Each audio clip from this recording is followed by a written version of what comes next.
Take her name off the sign, I heard my grandson say. She makes the place look old. That's the first thing you need to know. Not the storm that came afterward. Not the lawyers or the papers or the way the town gasped when they saw the boards go up over the windows. No. It started with that one sentence, drifting through the thin office wall like cigarette smoke, curling into the corners of my heart where I had spent 76 years tucking every sacrifice, every quiet little yes. Before I tell you what happened next, I want you to stay with me. Subscribe if you haven't already, and tell me in the comments where you're watching from. It warms this old heart to know where my words travel. Sometimes I imagine my voice floating over kitchen sinks in Ohio, bus rides in Manila, little cluttered bedrooms in Brazil. It makes what I'm about to confess feel a little less lonely. My name is Miriam Hart. Around here they used to call me Mama Hart, the way people will when you feed them for 35 years. I built a place called Hart's Harbor, a crooked old inn and cafe on the edge of a tired New England fishing town, where the gulls scream louder than any alarm clock, and the smell of fried cod clings to your hair like a second soul. My late husband, Frank, and I bought that building when the roof still leaked into the dining room and the locals crossed themselves when they walked by, like it was cursed. We sanded floors until our palms blistered, painted walls at 2 in the morning, slept on a mattress in the stockroom while we saved enough to renovate the upstairs. Our son Aaron learned to walk between the cocktail tables and the jukebox. He died 31 years ago on a wet highway outside Bangor, but that's another story. This one is about the boy he left me with. My grandson, Leo, the one I raised like a second chance. The one who stood on the night in question in my dining room, under my roof beneath my husband's rafters, telling a stranger to take my name off the sign. You sure? The PR girl asked him. She had one of those bright, sharp voices that sound like an ad you can't skip. I could see the flicker of her tablet screen through the office doorway, casting their faces in ghostly blue. Positive, Leo said. It'll confuse the brand. We're going for young, coastal, modern. Hart's Harbor feels nostalgic. We're renaming to Harbor and Flame. It needs to be about us. He meant himself and Jade, his fiancée food blogger, self-proclaimed lifestyle architect. I called her my almost granddaughter once, back when I still believed fairy tales came in influencer packaging. They didn't know I was sitting there in the dark, back hunched over my old wooden desk, papers spread like fallen feathers around me. They didn't see my hands shaking, liver spots and blue veins and all, as that girl scrolled through mock-ups of a new logo. Their logo. No more hand-painted script. No more little red heart over the word heart that Frank had insisted on, grinning like an idiot next to the sign painter 40 years ago. Just clean white letters, Harbor and Flame. And beneath, like an afterthought, as 2023. As if nothing existed before they put their perfect little hands on it. I should back up a little. Old women do that, circle the story like seagulls circling a trawler. But everything connects, you'll see. 6 months before that night, Leo came to my house with his shoulders tight and his eyes wild the way they used to look when he got a fever as a boy. Gran, he said. We're drowning. He'd been managing Hart's Harbor for 3 years by then, ever since my hips decided stairs were a suggestion, not a guarantee. I still came in every day, sat in my corner booth, signed checks, told the news servers which regular needed his chowder extra hot. But the internet had done what the nor'easters never could. It changed the tides. People wanted fusion and foam and things you lit on fire at the table. They wanted picture-pretty plates with edible flowers and words like deconstructed and locally foraged. What I had was fried fish, pie, and a blackboard menu written in my practical looping hand. Leo said we had to evolve or die. He's good with numbers, my boy. Terrible with people but Goodallar spreadsheets. We've got a chance, he said, sliding his laptop in front of me. An investor. Jade's uncle. He's willing to put in serious money if we do a full rebrand. New kitchen, new menu, new sign, social media team, the whole thing. On the screen was a sleek mock-up of my dining room. Gone were the red vinyl booths, the nets draped along the walls, Frank's framed black and white fishing photos. In their place. Light wood, white paint, artisanal this and reclaimed that. Little potted succulents instead of the chipped sugar dispensers. It was beautiful. And it gutted me like a haddock. We'd still keep the bones, Leo said quickly, misreading my silence. Just update a little. It's the only way to stay open, Gran. Otherwise, we're done in a year. I looked at him, really looked. Stubble he forgot to shave. Dark circles pulled like bruises under his eyes. Fingers tapping the laptop edge in that staccato rhythm that never quite left him after Aaron died and the nightmares started. He was 32, but in that moment I saw the 5-year-old who climbed into my bed sobbing, and the 15-year-old who punched his locker when the coach benched him, and the 22-year-old who'd whispered, "I can't lose the harbor too, Gran, not after Dad and Grandpa." So I did what I had done his whole life. I said yes. I took a second mortgage on my house. I cashed out the last of my savings, the bits of retirement Frank and I had been careful enough to tuck away in mutual funds and dull little CDs with boring names.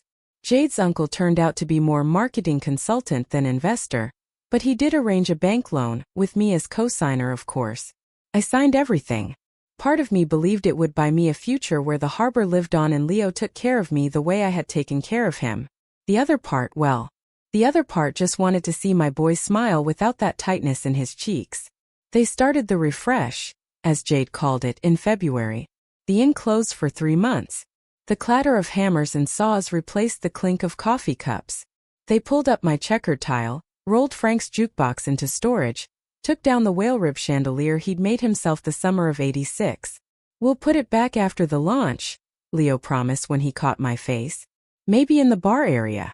As like a vintage accent. Accent. Such a small word for a man's whole life.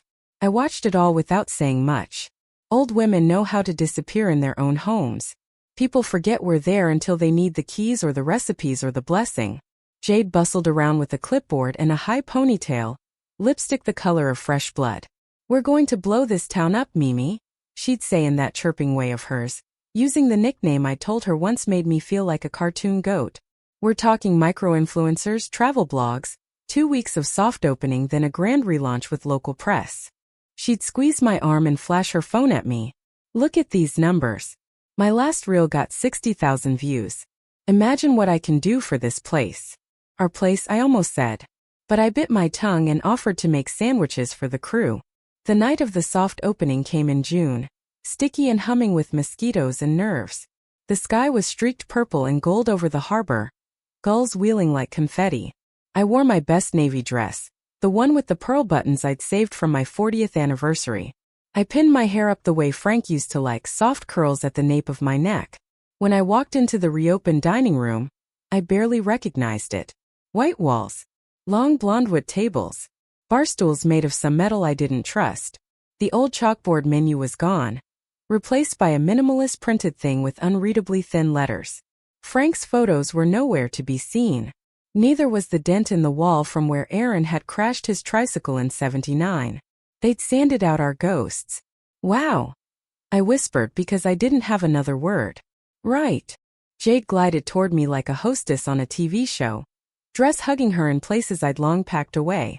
"It's so elevated." She air-kissed my cheek. Her perfume smelled like cut limes and something sharp underneath. "You look nice," she said, eyes flicking over my dress, pausing a moment too long at my sensible shoes. "Nice. The way you describe wallpaper." "Where do you want me?" I asked. Came out smaller than I liked. "Oh, right." She glanced over my shoulder toward the door, where the first guests were filtering in, bloggers with cameras already out, local shop owners, the town councilman's wife in a dress that looked like she'd borrowed it from her daughter. "We've actually set you up in the office," Jade said. "That way you don't get overwhelmed. It's going to be packed and, well, the floors can be slippery with all the new varnish and everything. We thought you might like a quiet place to monitor things." Monitor?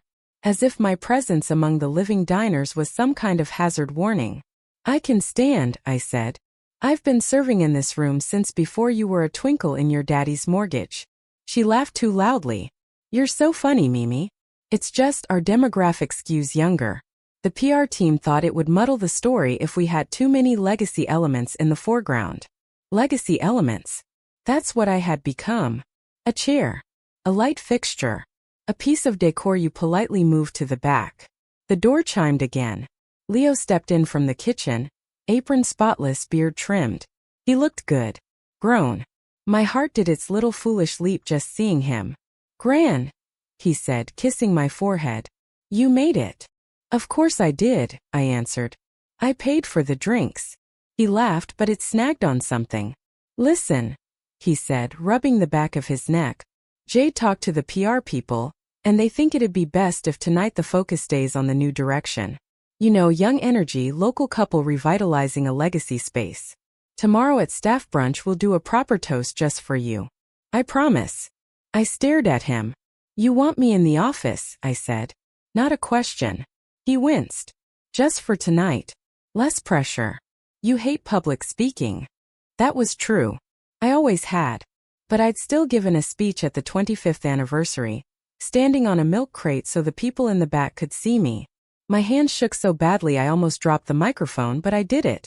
For Frank. For Aaron. For Leo. Now, my grandson was looking at me like a problem to be managed. It's your night, I said, swallowing around the pebble in my throat. Do what you have to do. His shoulders relaxed. Relief. Relief that I hadn't made a fuss.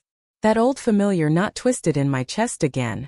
The one you learn to live with when you're a woman who has always been good at stepping aside. He squeezed my hand once, already glancing over his shoulder at the arriving guests. Thank you, he said. You're the best. Then he was gone, weaving through the crowd toward Jade, who looped her arm through his the way a person stakes a claim. They walked together toward the bar where a bright new sign hung. I hadn't seen it lit until that moment. Harbor and Flame, it glowed in clean golden letters, like the name had come from God's own rebrand team. No heart. No harbor. Not the way I knew it. Just theirs. I went to the office without being guided. I know when a room has decided I don't belong. The office was colder than I remembered. They'd painted it white too, and replaced my heavy oak desk with a white thing that looked like it might collapse if you put a good book on it. My old coffee mug, World's Okayest Boss, was gone. In its place lay a stack of glossy programs. Harbor and Flame. A new chapter in coastal dining. Picked one up. On the front was a photo of Leo and Jade in the dining room, arms linked like prom dates, smiling sunlight at the camera. Behind them, out of focus, was the bar, where my sign used to be, where my name used to sit. From the hallway I heard the music start. Some soft, tinkly version of a song I couldn't place. Glasses clinked. Someone laughed. And then it came, clear as a bell through the thin wall.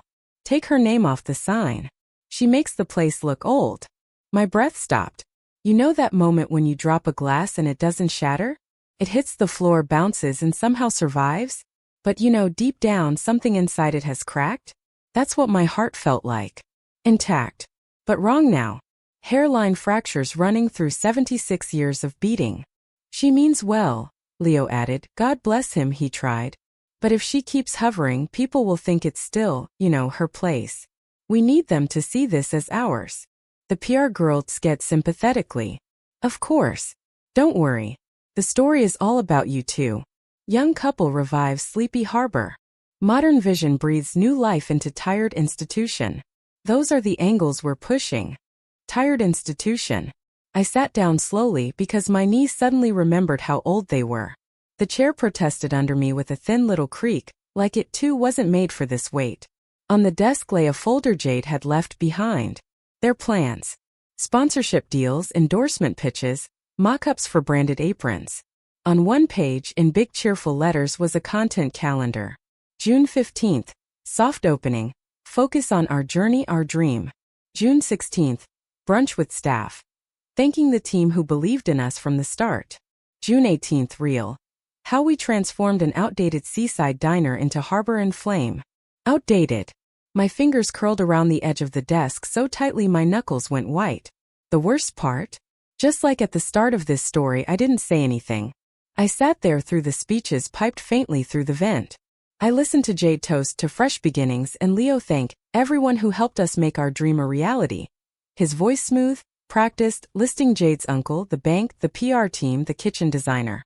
He did not say my name. Not once. Not Miriam. Not Gran. Not even my grandmother. To them I was a ghost in a white office with fluorescent lights buzzing like flies. A ghost with a pen. Because what no one in that dining room seemed to remember, not Leo, not Jade, not the sharp-shouldered peer girl with her tablet and her talking points, was that every loan paper, every permit, every incorporation document was signed by me. I was the majority owner of Hart's Harbor. And though they'd slapped a new name over it, the bones of the place, its debts, its legal obligations, its property lines, all still traced back to one simple line on one old, yellowed deed. Owner Miriam Louise Hart. They thought I was a legacy element. They forgot legacy means who it belongs to. The first flicker of revenge didn't feel like rage. Felt like power. Quiet. Heavy. The way you feel the sea press against your ribs when you wade out past where your feet touch sand. On the corner of the desk lay my old, cracked phone. Picked it up. There were 3 numbers in my favorites. The first, Leo's, I ignored. The second, my neighbor Jean, stayed untouched. She was probably watching from her couch, clucking her tongue at the live stream Jade was undoubtedly hosting. The third belonged to my lawyer. I tapped it. He answered on the second ring, voice sleepy. Miriam? Everything all right? Harold, I said. Do you remember the partnership agreement we filed back in March?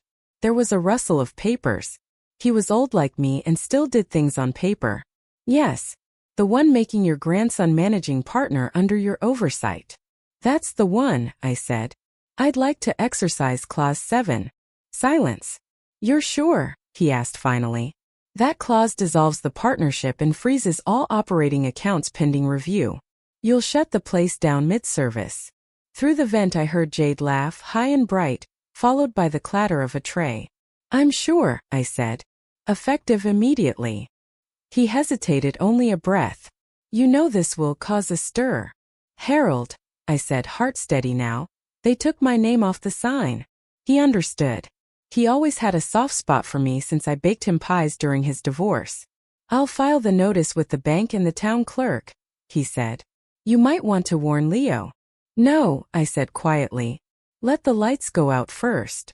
When I hung up, my hands were no longer shaking. My heart didn't race. I felt awake, as if I'd been underwater for years and had finally kicked to the surface. 10 minutes later, the first ripple reached the dining room. I heard it in the suddenly urgent shuffle of feet down the hallway, the way the music stuttered and died mid-song. Miss Collins? A young male voice said, one of the bartenders. They'd hired a stylish kid with hair like a shampoo commercial. The system's not taking cards. A pause. What do you mean?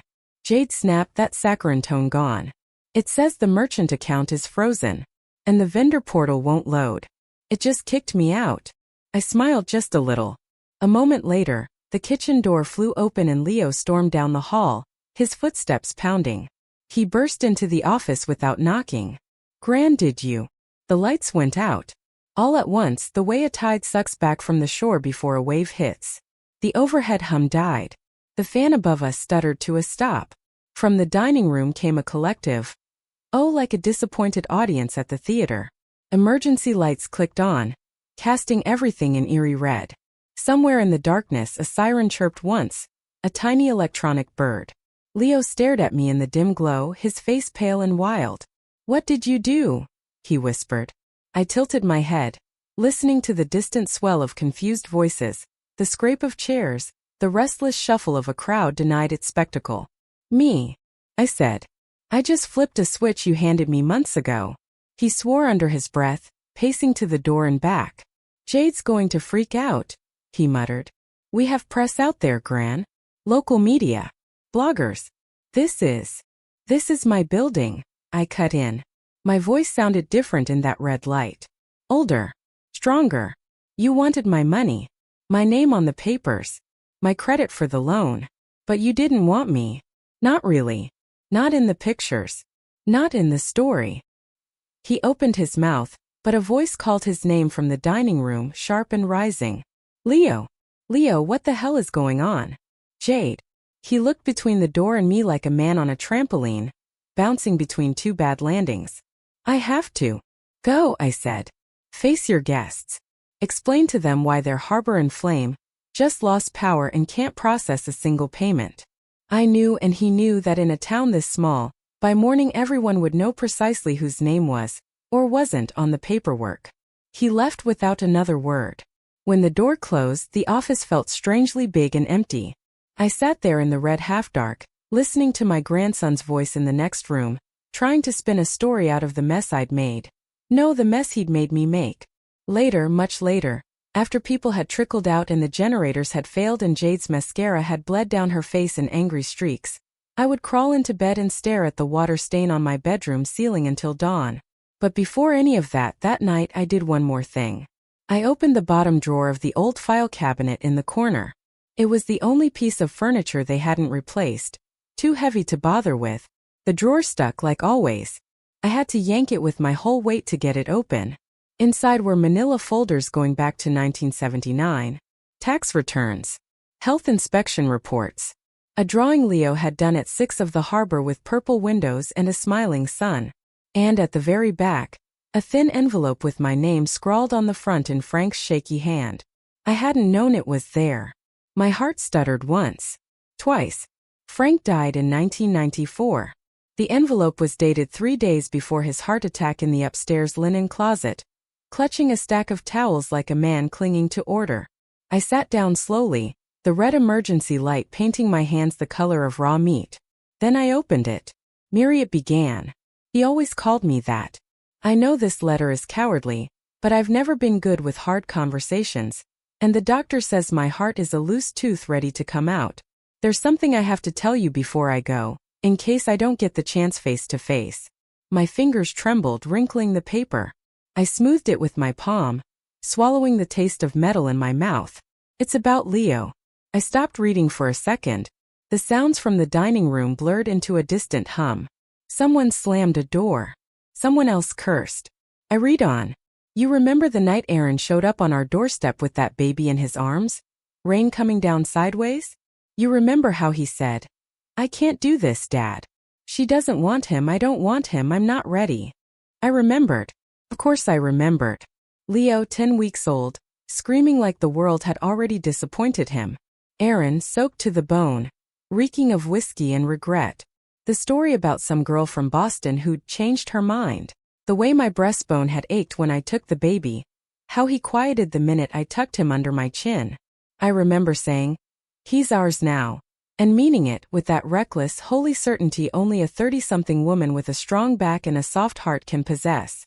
Frank's letter went on. What I never told you is that Aaron wasn't lying when he said the girl didn't want him. She didn't just change her mind. She never wanted him at all. He was left on a hospital steps, Miri. No name, no papers, no one to claim him. Aaron was working nights there, janitor work, and he took him. He stole him, Miri. He brought him to us because he knew you'd never turn away a child. Neither would I. But the truth is, legally, biologically, there's nothing tying that boy to us but what we chose. We never did the paperwork. We never told the state. We just kept him. We baptized him, fed him, signed him up for school with our last name, and no one asked questions because this is a small town and folks mind their business. You have always loved him like he was flesh of your flesh. You have been his true north. But I can't let you die one day not knowing. He doesn't belong to us on paper. He belongs to you because you said yes that night. That's all. I love you, Miri. I am sorry for all the ways I have failed you. I hope wherever I go next they serve your lemon pie. F. By the time I finished, my eyes were dry. I cried so much for men in my life, husbands, sons, ghosts. Somewhere in my 60s, I think my tear ducts decided, enough. She's on her own now. I sat there, letter open on my lap, as the red emergency light flickered once and died, plunging the office into darkness. No blood. No papers. No marriage certificate could bind me to Leo. Only my choice. I had chosen him every day for 32 years. He had chosen tonight to put me in an office and pull my name from the wall. You might think learning he wasn't mine, not by any law, would shatter me. It didn't. It freed me. I wasn't obligated by flesh or by state to keep setting myself on fire to keep him warm. I could choose again. I could choose me. I wish I could tell you I marched straight into that dining room, climbed onto a chair, and read that letter aloud, watched the color drain from Jade's face while everyone in town learned the golden couple had built their dream on the back of a woman who owed them nothing. It would make a great clip, wouldn't it? Go viral for sure. But life isn't neat like that. Sometimes the bravest thing an old woman can do is nothing. I folded the letter carefully, slid it back into the envelope, put it in my purse. Then I stood, joints complaining like rusty hinges, and walked out of the office. The dining room was a mess of half-lit candles and half-eaten plates. Someone had propped the front door open to let in the dusk light. The emergency system had sputtered out, leaving only a few battery-powered votives twinkling on the tables like sad fireflies. Guests clustered near the door, grumbling about refunds and write-ups. The PR girl was on the phone, voice shrill, spitting words like unacceptable and brand suicide. Jade stood in the middle of the room, mascara-streaked, white dress stained with a streak of sauce. She looked, if I'm honest, very young and very frightened. Leo hovered near the bar, trying to look authoritative. When he saw me, something like shame flickered over his face. "Grand," he started. I held up a hand. "Don't," I said. "Not tonight." He closed his mouth. I walked past him, past the empty spot on the wall where Frank's whale rib chandelier should have been, and stepped outside into the thick, salty air. The harbor was calm, boats bobbing gently, their ropes creaking like old men's knees. Across the water, the lighthouse winked its slow, patient eye. I stood there a long time, breathing. You can give a place your life and it will still go on without you. You can give a child your heart and he will still grow into a man you barely recognize. The trick I was learning was figuring out what to do afterward. I didn't sleep that night. I lay in my narrow bed, listening to the house settle. The old floorboards popped inside. The fridge hummed in the kitchen like a tired bee. On the nightstand, my phone buzzed with messages I didn't check. Around 3 in the morning, I sat up. The digital clock glowed 3:07 in accusing red. I swung my legs over the side of the bed, wincing as my knees barked, and padded to the kitchen. The letter sat on the table where I'd left my purse. I took it out, read it again, slower this time. Every word landed differently in the quiet of my own kitchen. Legally, there was nothing tying that boy to us. Legally. The word tasted sour. What mattered now was what was still tying me to him emotionally. Habit. Guilt. Fear of being alone. I poured myself a cup of coffee, black and strong. Sat by the window, staring at the dark hulk of the harbor down the street. By dawn, a plan had taken shape. Not the vengeful blaze people imagine when they picture revenge, but something slower, more deliberate. Not burning everything down. Just taking back what was mine and leaving them to build something of their own if they could. I started small. First I called Harold again. "Good morning, Miriam," he said, voice too chipper for the hour. "Been an exciting night, I assume?" "You have no idea," I said. "Listen, about Clause 7. I want to go further." I told him about Frank's letter. About Leo's non-existence in any legal file. About my decision. "I want the business separated from my estate," I said. "If something happens to me, I don't want it automatically defaulting to him. Draft whatever we need so that I can decide later what happens to the property." He hummed. "We can put it into a trust in your name for now." "And Harold?" "Yes. When we meet next week, bring me options. For selling. Quietly. Maybe to the Historical Association. Or a co-op. Or anyone, frankly, who understands what it means to feed a town." He whistled low. "You're done then." "I'm finished being taken for granted," I said. After I hung up, I finally opened the flood of messages from the night before. Jade. "Hey Mimi, we had a bit of a situation with the bank. Can you call me ASAP? Leo Gran, what's going on? The accounts are frozen. We can't pay staff. The vendor is threatening to sue. PR girl. Somehow she'd gotten my number from paperwork. This is extremely unprofessional and could lead to litigation." Then later. "Leo, did you do this? Please tell me you didn't mean to hit that clause. We can fix it. Just talk to me." Leo again, everyone's talking. "You embarrassed us in front of the entire town. Please, Gran, call me." Jade. "I don't know what your problem is, but sabotaging your own grandson is beyond petty. We had a vision. You're ruining it." There it was. That word. Petty. I laughed into my coffee. A short little bark that startled the cat. Men take revenge and it's called strategy. Women set a boundary and it's called petty. I put the phone down without answering. Let them sweat. Let them scramble to find another backer. Another name to put on their glossy brochures. By Monday the town knew. I could see it in the way the clerk at the post office paused a half-second longer before saying hello. In the sympathetic tilt of the librarian's head when she checked out my mysteries. In the bakery aisle at the grocery store, I ran into Jean. She clucked her tongue, pushing her cart closer.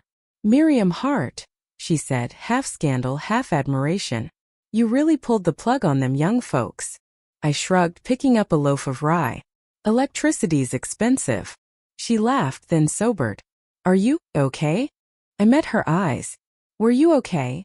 I asked, watching my name get scraped off that sign and not saying anything. Her cheeks flushed pink. I thought maybe it was your decision. Moving on. Modernizing. I nodded slowly. That's what he thought too, I said. That I'd just fade politely into the wallpaper. I'm sorry, she whispered. It was wrong. I should have said something. Thank you, I replied. It didn't fix anything, but it stitched a small tear inside me. That afternoon, someone left a potted plant on my porch. Basil and thyme with a little note tucked between the leaves. For the woman who fed us when the mill closed, when the power went out, when our kids were born. We remember. No name. Didn't need one. I set it on my kitchen windowsill, right where the morning sun hits. On Wednesday, the local paper called. We're writing a piece on the harbor situation, the young reporter said, trying to sound worldly. Care to comment? Why you froze the accounts, what your plans are for the building. I imagined my words in black and white. My 76-year-old rage boiled down to a quote about differences in creative direction. No comment, I said. Because here's the thing. Sometimes silence is the loudest thing a woman can say. Instead of feeding their story, I started writing my own list. On a yellow legal pad at my kitchen table, I wrote down names. Not of people I owed. Of people who had ever, in all these years, made me feel like me. Claire from the diner across town, who brought me free coffee on snowy mornings. Mrs. Alvarez from the laundromat, who always saved the good machine for my towels. Mr. Cho, the widower who lived 3 doors down and shoveled my walkway without ever leaving a note. The high school girl who'd done a project on local women who built this town, and interviewed me for a whole hour, eyes wide, pencil moving like a metronome. None of them shared my blood. All of them saw me. I picked up the phone. Hi, honey, I said when Claire answered. How would you feel about coming over for dinner on Friday? Bring whoever you like. I've got this crazy idea about starting a new tradition. Friday night, my little house was full. Claire came with her wife. Mrs. Alvarez brought her grandson, who played guitar quietly in the corner until someone begged him for a song. Mr. Cho arrived with a 6-pack and a shy smile. The high school girl, Anna, came with a notebook and a camera, cheeks flushed with excitement. I cooked like I hadn't cooked in months. Not cafe food. My food. Slow-braised short ribs with rosemary from my own little garden. Roasted potatoes crackling with garlic. Lemon pie, Frank's favorite, with the crust so flaky it'd scandalize a French chef. We crowded around my wobbly dining table, knees bumping, wine glasses clinking. About halfway through the meal, when the room was loud with stories and the rhinestone clock on the wall said 8:13, Claire tapped her glass with a fork. To Miriam, she said, standing, for reminding us that you don't have to sit quietly in the corner of your own life. Everyone looked at me. Old women are not used to being the center of attention unless it's at their funeral. I felt my cheeks go hot. I don't know about all that, I said. I just got tired of paying for parties I wasn't invited to. They laughed, but there was something else in the air too. Respect. A kind of soft awe. I raised my own glass. To choosing ourselves, I said. Even when it's years later than we should have. To the women who spent their lives in the kitchen so others could have a good time in the dining room.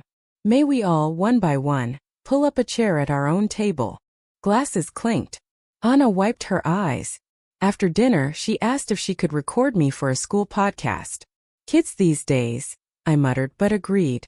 She set her little microphone on the table, red light blinking, and asked, "What would you tell other grandmothers, Miss Hart? Ones who feel invisible." I looked straight into that tiny red eye. I'd tell them, I said. It's never too late to stop asking for a seat and build your own damn table. And now here I am, telling you the same thing through whatever device you're holding. Maybe you're a tired mother eating cold leftovers over the sink. Maybe you're a teenager who thinks 76 is practically ancient history. Maybe you're a man who never realized your own mother sat in the metaphorical office while you toasted other people. Wherever you are, hear this old woman clearly. Love is a choice. So is staying. So is leaving. Leo never made another soft opening. The bank, spooked by the clauses Harold activated, demanded a full review. Jade's uncle backed out, calling it too much drama. The PR girl posted a vague tweet about learning red flags in legacy businesses. For a while the harbor just sat there. Dark windows. Chairs stacked in my new blondewood dining room, visible through the glass like a museum exhibit. People stopped me on the sidewalk. "You can't just let it die, Miriam," they said. "That place is our history." History, I thought, is never just one person's story. 3 months later, after a lot of paperwork and more lawyer fees than any recipe could cover, I signed it over to a co-op.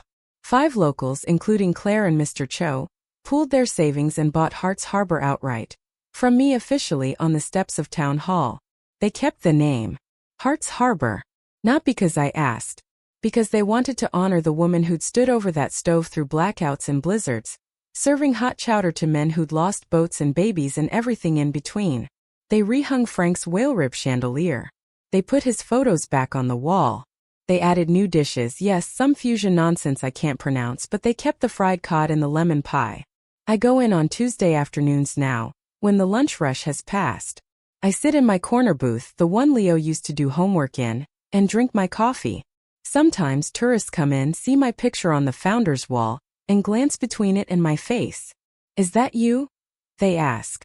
"Yes," I say. "It is." They smile politely. They don't know they're chatting with a woman who once shut off the lights on her own grandson. Leo? He moved 2 towns over. Last I heard, he was managing some chain place off the highway that serves sliders on cast iron skillets and calls them artisanal. We haven't spoken in a year. I wish I could tell you he came knocking one day with flowers and tears, begging my forgiveness, and that I took him in my arms and we cried and agreed to start again. Life rarely gives us that sort of tidy bow. What it gave me instead was peace. Not the soft storybook kind. The hard one, scarred kind that comes from surviving your own worst fear. Being alone. And realizing you're still here. Knees cracking. Hands spotted. Heart still beating. Sometimes late at night I imagine him watching one of these videos. Hearing my voice wherever he is. I imagine him typing a comment then deleting it. That's his story. This one is mine. If you've stayed with me this long through the power outages and the letters and the lemon pie, then maybe you see a bit of yourself in me. Maybe you've sat in an office or a kitchen or the back row of your own life while younger. Shinier people toasted a dream you paid for. Maybe you've swallowed hurt until your throat went numb because it's their day, or they worked so hard, or you don't want to make a scene. Let this old woman be your scene then. Let my one phone call, my one signed clause, my one quiet dinner with chosen family be your permission slip. You can stop writing checks to people who don't say your name. You can stop shrinking so others feel taller. You can, at 76 or 62 or 41, decide you are no longer interested in sitting by the swinging door listening to laughter that isn't meant for you. You can stand up, walk outside, and flick the switch you didn't realize you held this whole time. If you ever find yourself near our little harbor, come by on a Tuesday. I'll be the old woman in the corner booth with the good coffee and the better pie. Ask for Miriam. They'll know who you mean. And if they forget, well, we both know what I'm capable of when people forget my name.